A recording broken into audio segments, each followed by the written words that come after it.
Welcome to another episode of Top Lines and Tails, the nation's favourite livestock podcast. And as always, we'd like to thank our sponsors, Harborough, for their continued support with Top Lines and Tails. Welcome to another episode of Top Lines and Tails, and this week we go once again back to Wales, although not right into Wales, but right on the border of Wales and England there to welcome Vince Corbett. Vince, you're nearly in England. Yeah, in between, we're 11 miles from Knighton and 11 miles from Newtown. Okay. As I say, we're right on the border, half the farms in England, half the farms in Wales. I was going to say you must be on the border there because your prefix, we'll go on to your cattle in a minute, but your prefix is Team side, and of course along that area there, the River Team actually is the border, isn't it?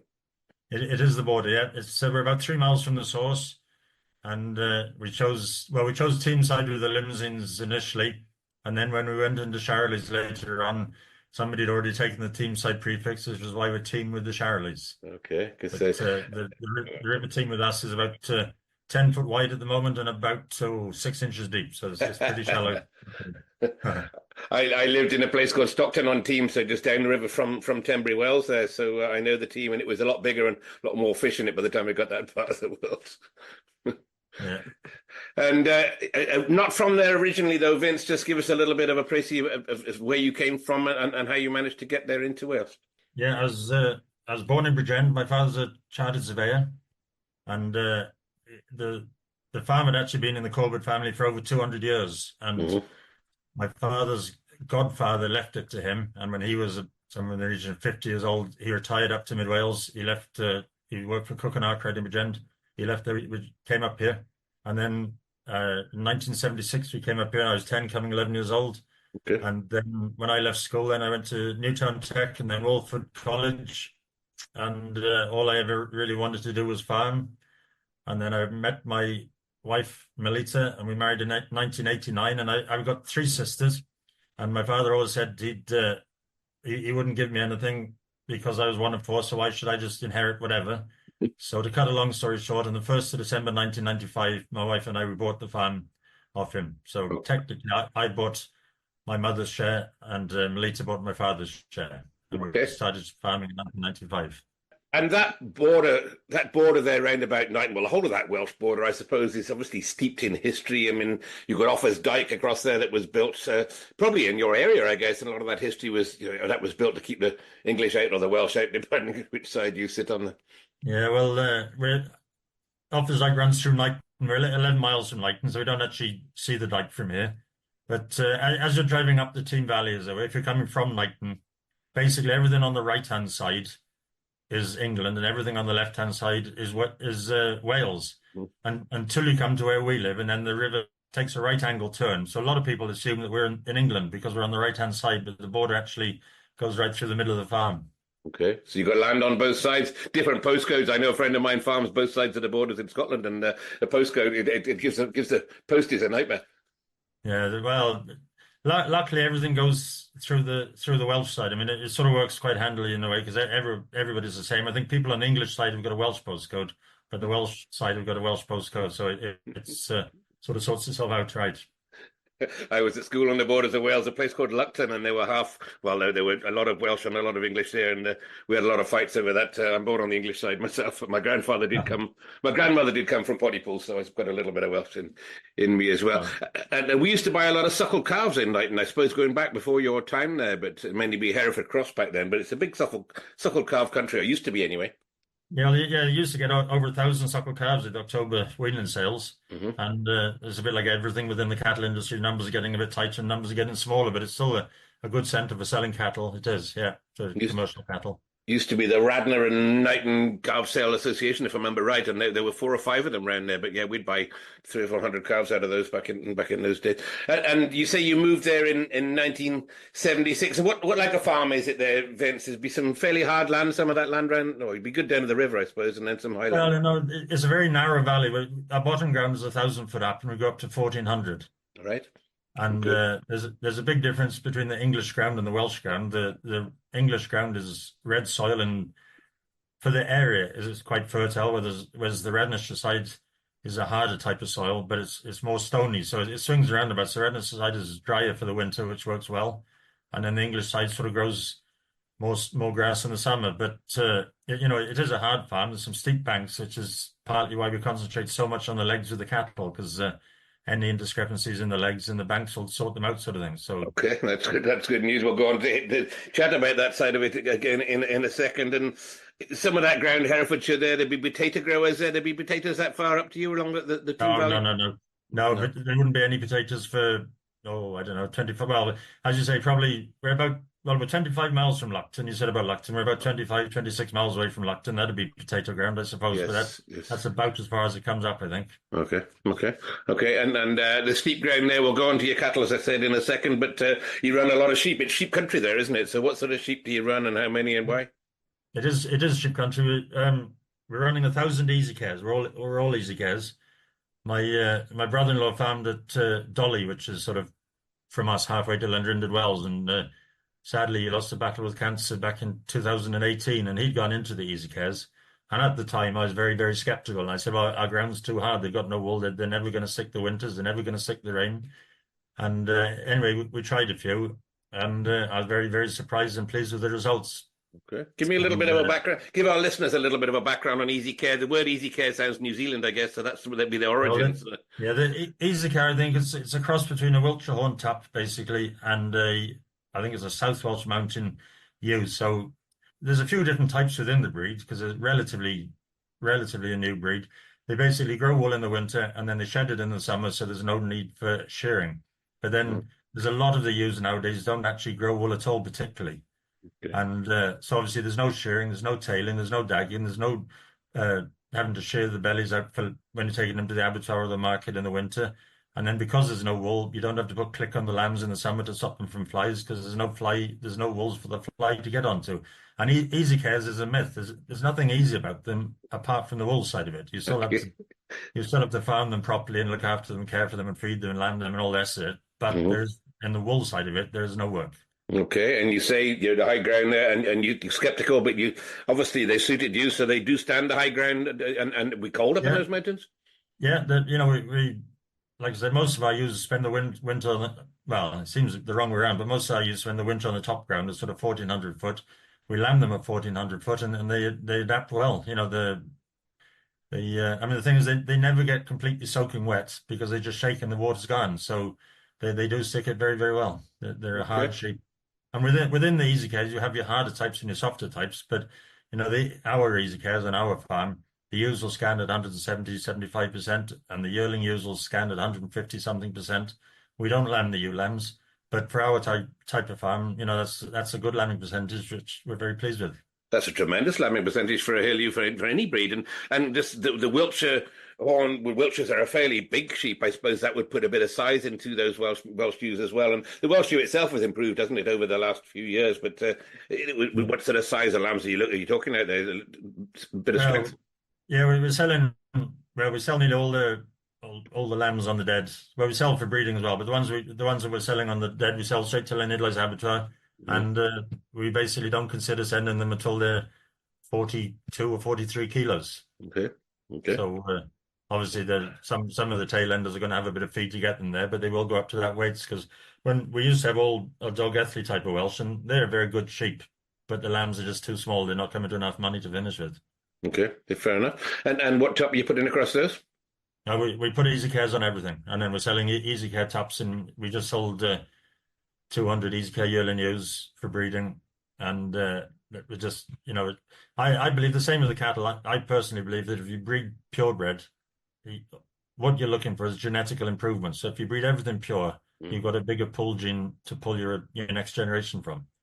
Whereas if you pick and choose and just put your best third, right, it is your best third, but you've got within reason, the more you've got to choose from, the better your ability to choose the best will be.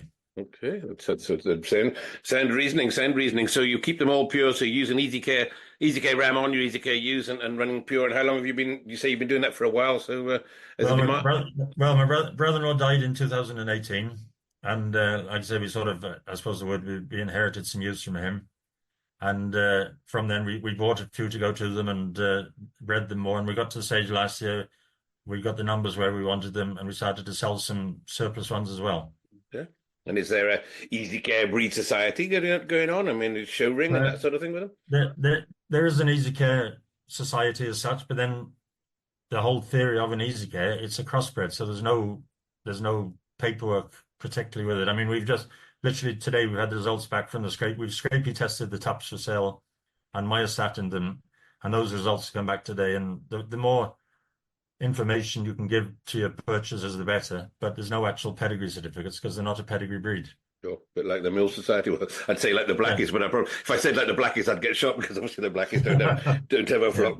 flock book either. Well, that's interesting, and you run those, and obviously that's something that keeping you interested in and going on strength to strength. And let's just move on to the cattle a little bit. I think you started with Limousin cattle pretty much when you came to the farm there at Yeah, well, Glen. we went into pedigree cattle. Like I say, my wife and I bought the farm, and we needed something to pay a few more bills and just suckle cows and store lambs sort of thing. So we went into pedigree cattle. It was probably very much a blind lead in the blind at the time because we didn't. Obviously, I wasn't from a farming background. My wife was a sheep farmer's daughter, very good farmers, but a sheep farmer's daughter, so they knew nothing about pedigree cattle. So we just sort of went into it on a whim and hoped it would work. So we spend a lot of time asking and learning, and well, you're always learning, but see what knowledge and information we could pick up. And then a bit like anything, whether it's sheep or cattle, you've got to have the bloodlines that suit your farm as well. Yes, So, sure. 1992 was the first. Well, 91, we bought our first pedigree Limousin. In 92, we had our first pedigree calf born. Yeah, okay. And would you be scouring the country, reading the herd books, working out who's who, going to the top breeders, or were you more interested in keeping them local, as you said, the animals that suited your own? Initially, Di Edwards from the Dovry herd sort of twisted my arm at the Welsh Winter Fair in 1991 to buy one. And he was very good to me. And we bought the first, probably 3 or 4 from there because their temperament was excellent. And temperament has always been vitally important because in the early days, Lisa, my wife, was having the children, and we're a very, very close-knit family, and they'd always come out, and the cattle had to be quiet. I always say if they looked at us funny, they went down the road. There was no second chance. Okay. Well, one strike and they're out. So temperament was everything. Okay, well, that's interesting. At the time when the Limousins did have a little bit of a temperament reputation, but obviously you talked about Di there, a great salesman as well there. But what sort of families did he get you into? Well, I remember the very first one I bought. He had 3 embryo sisters for each other, and the names all started with E and ended with A. And I bought one called Dovry Estella, who was by Pearl and by Talent. Yeah. Out of the French cow Pearl and the French bull Talent, I think it was. And he had 3, and he said, you can have your pick. I mean, this is going back 30 years, whatever. So, no more, so whatever. And he said, you can have your pick at £1,000. They're an in-calf heifer. Oh, well, I didn't know which one then. So I chose Estella. And I think the one of the sisters did no good at all, and the other sister turned out to be one of the top selling animals of the time. Okay. But then if I'd had their top selling animal at the time, it would have been no good to me because I didn't have any knowledge on how to bring that out. So at the time, we're just building numbers and getting females. We have a lot less limousines now than we used to have, but they still go back to that original Dovry Estella. Really? So she put a backbone into the herd for you, Oh, very much so, yeah. And you obviously need to source bulls from that as well. So sort of where did you go with the limousines from there, Vince? Well, I bought a couple at a Welsh bull market, and then back in, I don't know what year it was, a good friend of mine, Colin Suter, he phoned me up and said Anne Wheeler had senior champion in Carlisle with Rosecroft Dynamite, and she wanted 8,000 and she couldn't get it, and that bull would really suit you. Yeah. So we went down and looked at Dynamite, and yeah, we bought him. So Okay. he came back and he did a good job. His first calf was a heifer that was our first prize at the Royal Welsh, and then obviously it put us still going back a number of years ago, but it put us from the bull breedings to sort of £2,500 price range up to we sold one bull up to 6,200 and was champion at Welsh Bull, so it really rose the game. Okay. Colin, a good man, a good eye as well. Uncle do Colin well. And what year was that then you started showing in the Royal Welsh? Well, my very first showbiz in the Royal Welsh was I bought a bull. Well, I bought a cow and calf, Rivermead Fescue and Rivermead Mike from John Deere down at Lancashire. And Mike, I took him. Well, Mike could have been born in '96. It'd been 1998. I took him as a 2-year-old bull, and I came 4th out of 4. But at the Royal Welsh, if there's 4 in the class, you get a rosette. So I got a rosette, and I was I was incredibly nervous at the time. I'd never shown anywhere before. That was my first showing ever, and I was pleased. I got in and I got out safely, and all the rest is history. And Baptism of fire, and we'll go through your prowess at the Royal Welsh, because you've been Mr. Royal Welsh for the last, or the family have been for the last decade and more. But we'll go on to that. But just carry on through those limbs. And you built the numbers up of the limbs, quite big before you even got started on the Charolais. You got quite a lot of limbs about you. Yeah, we got up to sort of 60, 70 Limousin cows, and they're very much commercial cows in the one sense. And then the top half a dozen bulls, we pull them out and concentrate on them to sell them. And then obviously time has always got a little bit hard, and you're always thinking, well, it's a hard farm. We can only make sort of 50, 60 acres of hay and silage, so we were having to buy in a lot of fodder. And you just think, well, this isn't really adding up. So then we sort of cut the numbers down and started on the embryo game a bit. And had quite a bit of success with that. And, all of a sudden our sale averages started to rise. And, it was good. I've got nothing bad to say about the Limousins. They're a tremendous breed, and they've got the part to play. The only fact from our point of view is in and around Mid Wales, well, perhaps there is everywhere, but actually where we live, there's an awful lot of pedigree Limousins and an awful lot of very good pedigree Limousins. And it's very much supply and demand. So the market was completely flooded, in my opinion. So that's why we, 14 or 15 years ago, started to look to another breed, because we just thought, well, there's so many good cattle out, so there's only so many bull buyers. We need to see if there's a different option, and that's how we went into Charolais. I'm sure, and you wouldn't have had the stigma that you probably have a little bit now with the TB area that you're into, shifting them up north and north of the border. Your buyers mainly would be locals. Yeah, that's right. It's TB is the bane of my generation's life, and that's we've been through no fault of our own. We're held over a barrel by the government and the TB, and they seem to have no particular issue to want to sort it. So we just have to cope with it. But you can't blame people for pointing the finger at TB. But it's also an easy excuse. My son Thomas always says, if your cattle are good enough, they'll buy your cattle. If they're not good enough, they'll blame it on TB. So there's some fact in that and some fiction, no doubt. But TB is a big nuisance anyway. Let's put it like that. It is a big nuisance in the millstone, as I said, in that area. But you're still shifting them on. And let's go on to the Charolais, and that's where I'd more know you as, and most people would know you as. You started with a few Charolais, and you took those right to the very pinnacle, and it's still up there, probably, one of the top Charolais breeders in the UK. Oh, okay. Well, we went into Charolais. My wife and I bought each other. There's a chap called Peter Darlington from Cheshire somewhere. Saw an advert in the Farmer's Garden. We bought 4 cows. I think it's 4 cows and 4 calves, and we just thought we try these, and they were fine, but they weren't quite what we were looking for. And then we bought a few from different breeders, and then we went to David Stobbart's dispersal sale in Carlisle, and we bought I bought 3 or 4 different cattle, but one of them was Stobbart's Frida, and she cost the mighty sum of 1,400 guineas, right. And she just we brought her home. She was 12 months old roughly when we bought her. We brought her home. AI did 12 months later, whatever it was, to Black Digger. And that resulting calf was Team Ivory. And Ivory was just one of those cows that you dream about. She just, Ivory's first calf won the Royal Welsh. Her second calf was reserve at the Welsh and reserve at the Yorkshire. Her third calf, well, it was Posh Totty, who's just won the Welsh and the Yorkshire now. And it's just ticking all the boxes. And in this world, you need a lot of luck, or you need a bit of luck, and then you work with it. And that was definitely lucky, because I bought two heifers that day, Firefly and Frida. And Frida, Firefly's a nice cow, but I didn't know anything about the calving figures in those days, and she had a horrendous calving figure. And Frida was just sort of, like I say, she's the sort of cow that you dream of, and at 1,400 guineas, it's almost unbelievable. It does sound lucky when you listen. Some people listen to this will be very envious, but it isn't about luck, is it? At the end of the day, you do your homework and you take your chance, don't you? But as you said, she bred the cow Ivory, and Ivory has been very much a backbone of the herd. And would you have taken her on and flushed her to make your numbers up from there? Well, we did a little bit, but Ivory didn't particularly flush that well. But her first order, Magnolia, she did. She flushed incredibly well, and Magnolia's probably the one that put us on the map.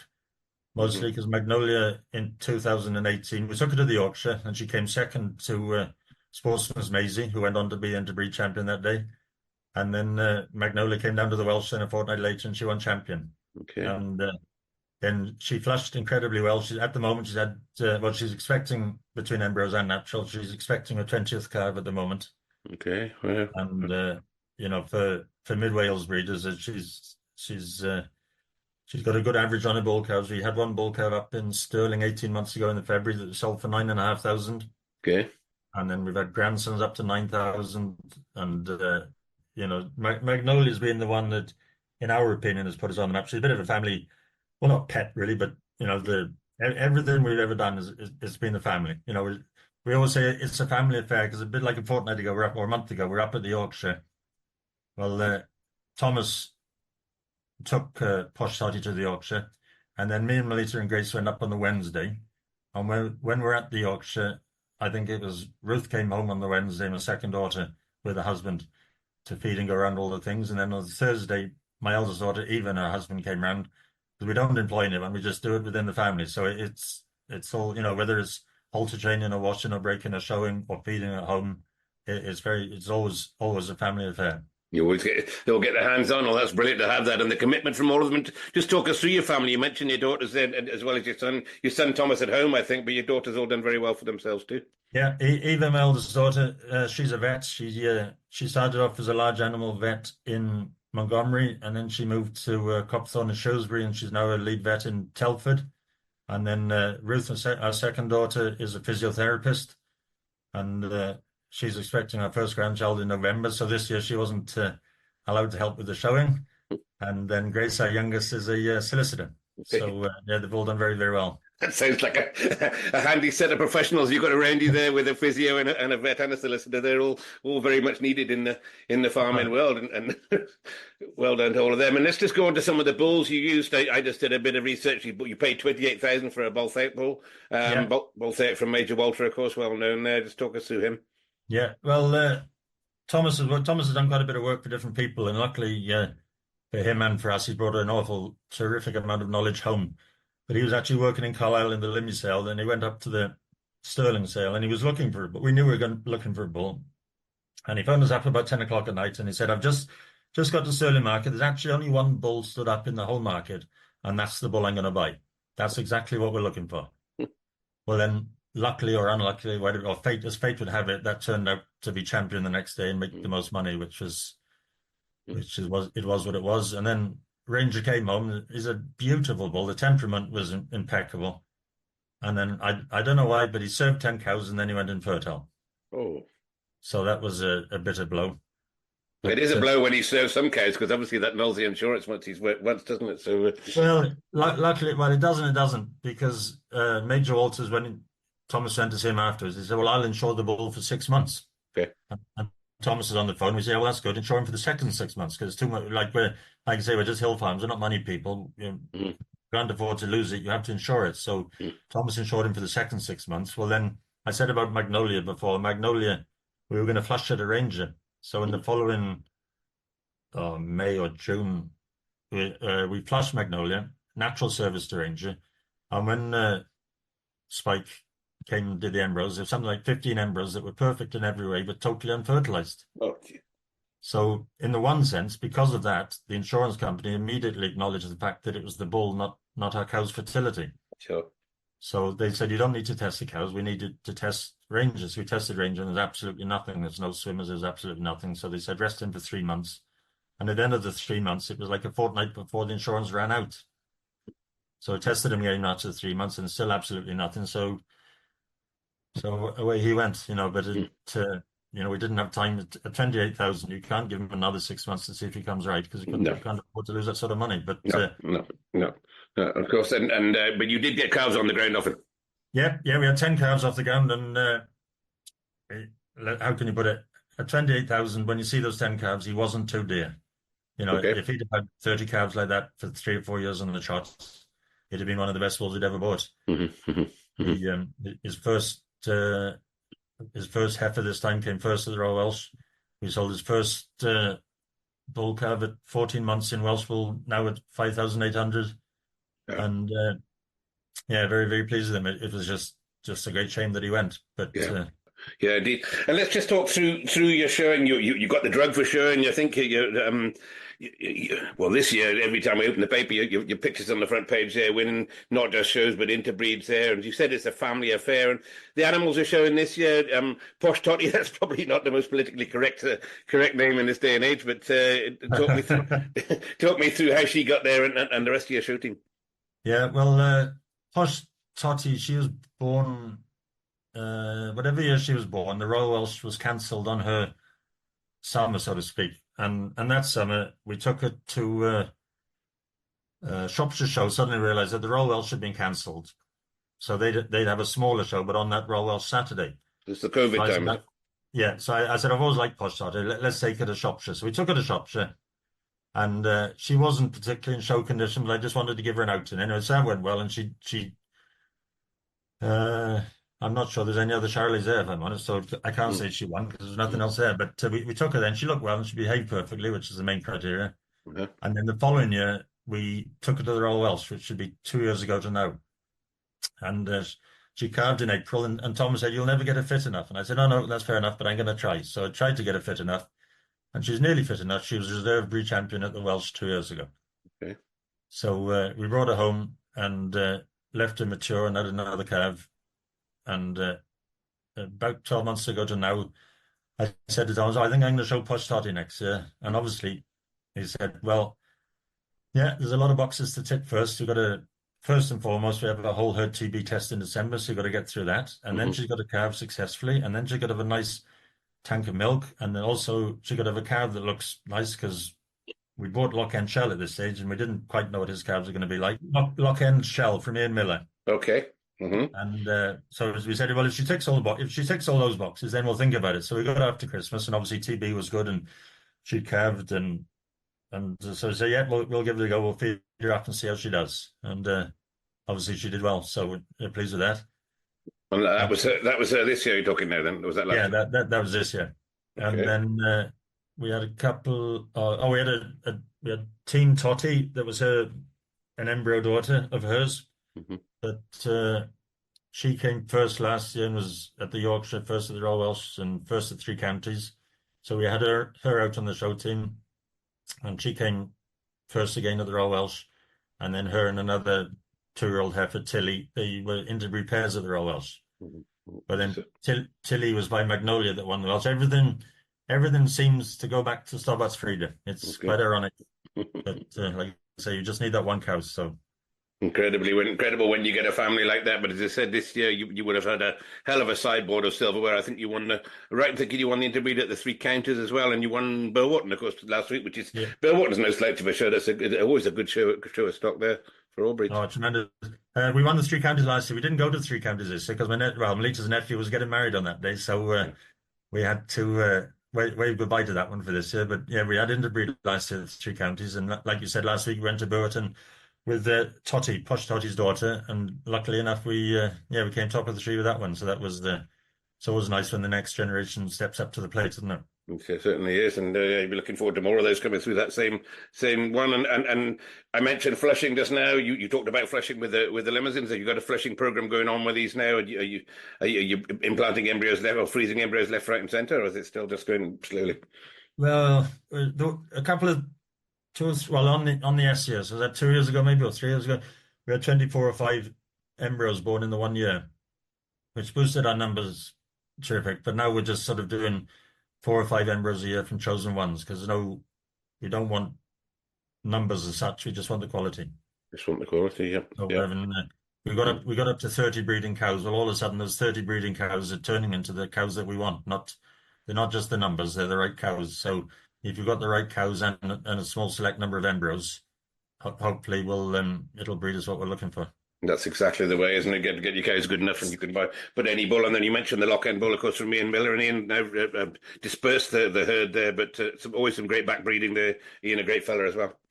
Yeah, he's a tremendous bull. I mean, we used him a little bit younger than perhaps we should have done, because obviously Ranger had gone wrong, so we lost a bit of time on the cows. So Melita and I went up to Ian's and had a lovely day up there, and we bought the bull, and we brought him back, and we perhaps used him too soon. So he's never going to be a show-looking bull. But we've got a crop of calves by him now. I think he's had 27 calves in his last 12 months, and pretty much they're looking as we hoped they would. So, and then also he's got a high calving figure, which, as far as the figure goes, is very important selling in mid Wales and Welshpool because they do like a high calving figure. Okay. Okay. It's I know calving figures are a little bit political because just because the figure's high doesn't necessarily mean all bulls are easy calving. I mean, Shell is easy calving, but it makes I don't know why it makes no sense because when we bought him, he was plus 18.8 for calving, and he's had 27 calves unassisted, and now he's dropped to plus 17.4, which makes absolutely no sense whatsoever. But it's a guideline, not a science, isn't it? It is a science and a guideline, but different people will tell you different sides of that story. That's, as you said, a political issue that especially the Charolais breed have taken a lot on board with that and done a lot of work with the indexes, but doesn't always make sense, admittedly. And what sort of numbers of bulls are you selling then now per year? And you still taking bulls up to Sterling, you said? Well, we took one bull up to Sterling. We thought he was a bit special, and like I say, he made 9,500, so it proved right. And we're selling a dozen of 15 bulls every year. We're basically selling all the bull calves. We haven't had to touch wood. We haven't had to kill a bull for a while, for a few years, to be honest. So we're selling them all as breeding bulls. And we're at Welshpool. We're only 20 miles from Welshpool, so that's our main market. And it's just it's a long way up to Sterling, and we got the TB issues. So when we took Sam up, he went to stay with Richie Retty for 2 months prior to it, which is good. Rich is first class and does a wonderful job. It swings around to us. What do you do? We made 9,500 in Sterling. We made 9,000 in Welshpool. So there's no good dreaming of 20, 30,000. That probably doesn't come along to many people many times. So it's when we have a bull that we look at and we can't take our eyes off it, we venture up again. But we're not going to make a yearly pilgrimage up there, not with bulls. No disrespect to Richard. Of course, if you put them into riches, there's a lot of cost involved in that as well to get them up to that standard too. And as you said, you can sell them locally. It's all about making profit at the end of the day out of all of them, isn't it? And well, it is, yeah, definitely. And it obviously says a lot about you here that you haven't killed any bulls, you haven't needed to kill any bulls. It says about the quality of your cows going right the way through there. The quality goes from one end to the other. And just move on. I know you test for myostatin. Just talk me through the myostatin. I know the myostatin is another political issue in the Limousins, a political issue in the Angus, and various things. Oh. Just talk us through the myostatin, why you test for it, and what the results are within your Charolais. Well, with the Charolais and the Limousins are the same. You have to test the females before they calve, but we would test anyway because with the Charolais, you don't want too much muscle. If you want in my opinion, if you want a muscle breed, you should look more at the Limousins perhaps, or Belgian Blues or whatever. But in the Charolais breed, you want I want shape, but I want easy shape. I don't want to be pulling calves, and I don't want customers to be pulling their calves. And I believe that the F gene is a nice smooth muscle that they'll calve naturally, and yet there's plenty of shape and plenty of style with them. And obviously Ranger's a double F because we are chasing the F gene. The Q gene, AQ, some of our best females have got the Q gene, but if you have a double Q, then potentially you're into big troubles and you're pulling calves or cesareans and great big tongues and the calves can't suck. And I just think, why would you want to put yourself through that? So at the end of the day, in the ideal world, your commercial farmer, in the pedigree, you want to go in the shed and there's a calf. You don't have to be pulling them. And obviously you can get some tremendous cattle that have got no muscle genes. But I of the ones that I've seen in our herd, the ones that have got at least one F have got slightly more thickness throughout. And that, rightly or wrongly, that's the gene we're following. But we're relatively avoiding the Q. We've already got it in the cows, so we definitely will not be using a bull with a Q in it for fear of a double Q. But like you said, it's just an opinion. There's no right and wrong.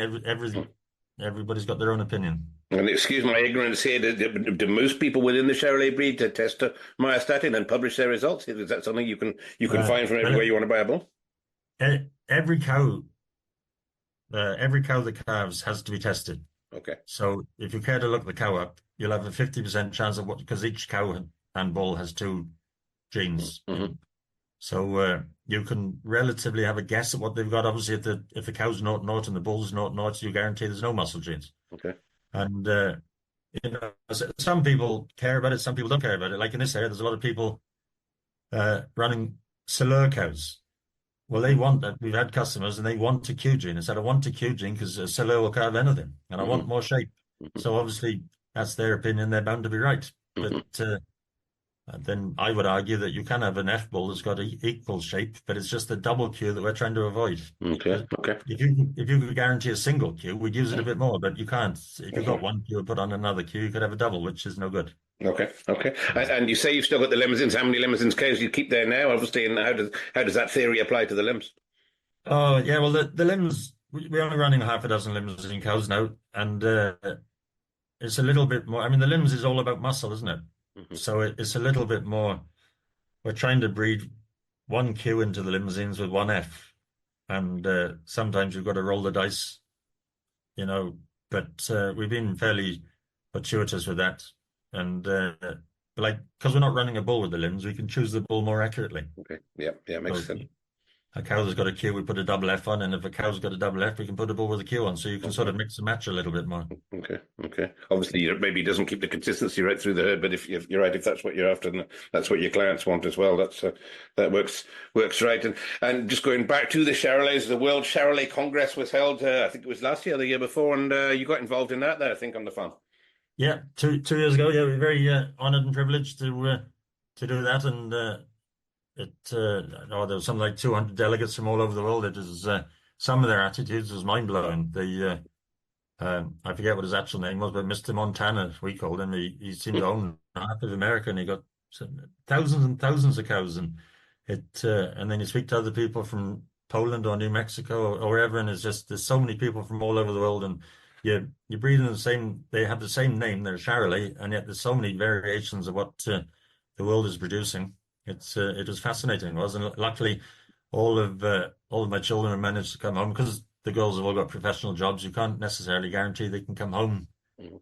on on a particular day, but they all came home, and no, it was lovely. Yeah, it all went very very well. We're pleased with it. Excellent. And of course they toured the country, didn't they? And I mean there would be some business came back out of that, I'm sure. I don't know whether you pulled any in, but certainly the export trade is still out there. Not the live export trade, but there's still a demand for British Charolais around the world. Yeah, well, that's right. I mean, that's the dream, isn't it? That's what you like to do. You like to sell your genetics through this country. You like to sell them throughout the world. So it's just it's always going to be a good thing. The more people you meet and know, isn't it? Yeah, yeah, indeed, and obviously that catalogue for all you love the shows. You're self-admitted, I think, a show junkie. Yeah, it's taking the animals to the shows and the cost that goes with that, which is huge, as we all know. But that show is also a shop window, isn't it, for selling your wares to the top people? Yeah, well, it is a shop window, and as you say, everything we do it because we love it, and the girls always come home for their Royal Welsh. It's their family holiday, and Mhm. me and Melita and Thomas, we do it all we do the hard yards at home, so to speak. But the girls will always come home. Eve was coming home tomorrow actually to do some scanning, and well, obviously Ruth's pregnant at the moment, so she's out of action. But and Grace, they always come home, and they're always willing to help, and they do help terrific. But the showing it's a little bit of a thank you for all they do throughout the year, Okay. because it does cost money to show cattle, but most of those cattle you're going to be feeding them anyway. Okay, So it does cost money, you're right. But as I said, you got to if that gets your reputation out there, and obviously it is, and obviously gets you the invites into the World Congress as well. It's got to be taking you the right way. And we're just now. I just sent an email to you, and it was to Emily, and she's now secretary at Salur, so she must have picked up that job, I guess, from Sean, did she? yeah, that's right. She picked it up from Shan. I think she started. It is about the Welsh Full Bulls Hill in November, and she started, and then she moved down to Mid Wales. Then in a torrential flood 2 days after Christmas, and yeah, she's yeah. I think she get on really well with it, and it seems to be going well. And Charolais and Selous have a bit of a relationship going anyway, because there's so many Charlie bulls sold into sailor herds now that yeah, it all goes well. Seems hopefully. Of course, ironically, of course, Sean's gone into the Charolais breed herself. So in the Charolais marketing side of it, I think, hasn't she? Have you not been persuaded to get a few Salers there up on the mountain for yourselves? No, not at the moment. Well, like I say, we can only feed about 40 cows, so we've got to choose wisely. Yeah. If we had perhaps a more fertile farm that would grow 1,000, 1,500 bales of silage, we could increase the numbers, but we decided to just concentrate on the quality and not to chase the quantity. Okay, excellent. Well, as I said, you obviously have chased the quality by the fact that the prizes that you've been winning there and the successes that you've done there, Vince. It's been an absolute pleasure talking to you about the herd there at, say the Team Valley, but on the side of the team there. And I wish you all the rest of the success. Is that you finishing the show season there? Yeah, that's it. We'll take some cows to the English Winter Fair in November, but no, we're done for the summer shows this year. Okay, excellent. Well, congratulations on what you've done, and sure we'll bump into you at Stirling when you're up there, if you're up there again this time or round and about there. Vince, thank you very much. We'll definitely go to Stirling. Like I say, when we have a special bull, we'll venture up with the bull, but in the meantime, we'll just go in person. Okay, excellent. Well, thank you very much for taking the time there to speak to me on Top Lines and Tails. Yeah, thank you very much. Thank you, Andy.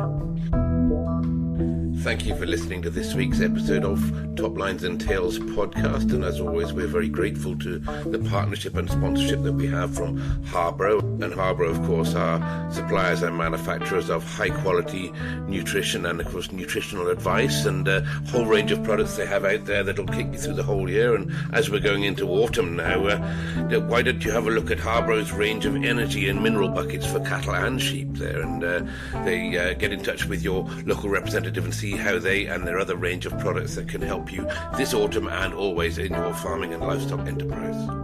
Look out Harborough on the internet or contact your local representative for more information. And while you're there on the internet, don't forget to look at our Top Lines and Tails Facebook group and join in there with the community that we have that all with a common interest of livestock throughout the world does. So drop into the Top Lines and Tails Facebook group. And also, while you listen to this podcast, wherever you get it from there, if you click the follow button there, you'll be advised whenever we publish a new podcast. And I'd just like to make a quick plug for our book, The History of the Aberdeen Angus Cattle in the US, the UK and worldwide, which is now on sale in the UK at www.angushistorybook.com.